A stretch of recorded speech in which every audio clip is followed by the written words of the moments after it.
আসসালামু আলাইকুম। তুরস্কের প্রেসিডেন্ট এরদোয়ানের এক ঘোষণায় হামাস এখন খুশির জোয়ারে ভাসছে। দর্শক, কথাটি বললাম এই কারণে যে হামাস এতটা কল্পনা করতে পারেনি যে ইসরায়েল ইরানের এই দ্বন্দ্বে তুরস্কের প্রেসিডেন্ট এরদোয়ান এত শক্তভাবে ইরানের পক্ষে অবস্থান নেবে এবং ফিলিস্তিনিদের সপক্ষে বক্তব্য রাখবে এবং পুরোপুরি এই ঘটনার জন্য এরদোয়ান দায়ী করেছে ইসরায়েলকে।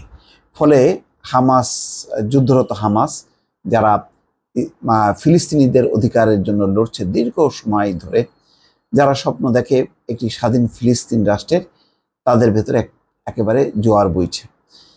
এবং এরদোয়ানের এই বক্তব্যকে স্বাগত জানিয়েছে ইসমাইল হানিয়া, যিনি কয়েকদিন আগে তার 2 পুত্র এবং নাতি নাতনিকে হারিয়েছে এবং তাদেরকে লক্ষ্য করে ইসরায়েল বোমাবর্ষণ করে একেবারে নিশ্চিহ্ন করে দিয়েছে। তারপরে ইসমাইল হানিয়ে কোনোভাবেই তার দৃঢ় প্রতিজ্ঞা ছেদ ঘটাতে পারেনি ইসরায়েল। খবরে বলা হচ্ছে যে হামাস প্রধান ইসমাইল হানিয়া ফিলিস্তিনের পক্ষে থাকায় প্রেসিডেন্ট রিসেপ তাইপ এরদোয়ানকে স্বাগত জানিয়েছেন। বুধবার আঙ্কারায় ক্ষমতাসীন জাস্টিস অ্যান্ড ডেভেলপমেন্ট পার্টির পার্লামেন্টারি গ্রুপের বৈঠকের আগে লিখিত বিবৃতিতে হামাস এরদোয়ানকে এই স্বাগত জানায়। শুক্রবার হামাস প্রধান ইসমাইল হানিয়ার সঙ্গে বৈঠক করবেন তুর্কি প্রেসিডেন্ট। খুবই বড় ধরনের একটি ঘোষণা বলা যায়। বিবৃতিতে বলা হয় যে ফিলিস্তিনের জনগণের স্বাধীনতা এবং তাদের স্বদেশের মুক্তির সংগ্রামে এরদোয়ানের মর্যাদাপূর্ণ অবস্থানের জন্য হামাস তুরস্কের কাছে ঋণী থাকবে। এই অবদান তাদের দেশের জনগণ মূল্য দেয়। ফিলিস্তিনের বর্তমান অবস্থা তাকে পাশে পেয়ে আমরা গর্বিত। অর্থাৎ ফিলিস্তিনের এত দুরবস্থার মধ্যে এরদোয়ানের এই ঘোষণা, এই বক্তব্য, এই অবস্থান, সেই জন্য ফিলিস্তিনবাসী এরদোয়ানকে নিয়ে গর্বিত। হামাসের বিবৃতিতে আরও বলা হয়, ইসরায়েলের দখলদারিত্বের বিপক্ষে এরদোয়ানের সাহসী বক্তব্য এবং ভাতৃপ্রতিম অবস্থান ফিলিস্তিনের মানুষ মনে রাখবে। ফিলিস্তিনের জনগণ তার কথা কখনো ভুলবে না।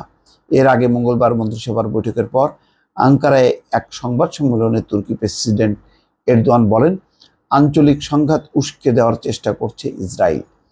সিরিয়ার দামেস্কে ইরানি দূতাবাসে ভয়াবহ হামলা ছিল তাদের সেই পরিকল্পনারই একটি অংশ।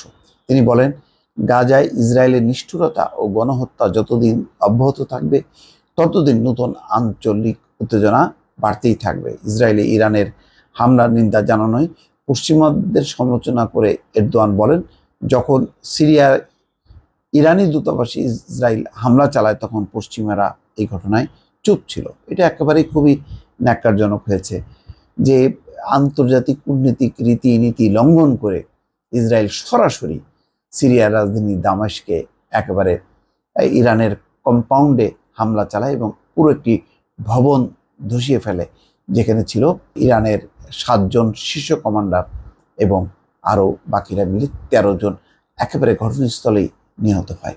এত বড় ঘটনার পরেও কিন্তু মার্কিন যুক্তরাষ্ট্র বা পশ্চিমারা এর নিন্দা করেনি বা ইসরায়েলের বিরুদ্ধে কোনো শক্ত পদক্ষেপ নেয়নি। অথচ সেই মার্কিন যুক্তরাষ্ট্র এবং পশ্চিমারা এখন নিন্দা করছে যে ইরান কেন পাল্টা হামলা চালালো ইসরায়েলে। দর্শক, ভালো থাকবেন। আল্লাহ হাফেজ।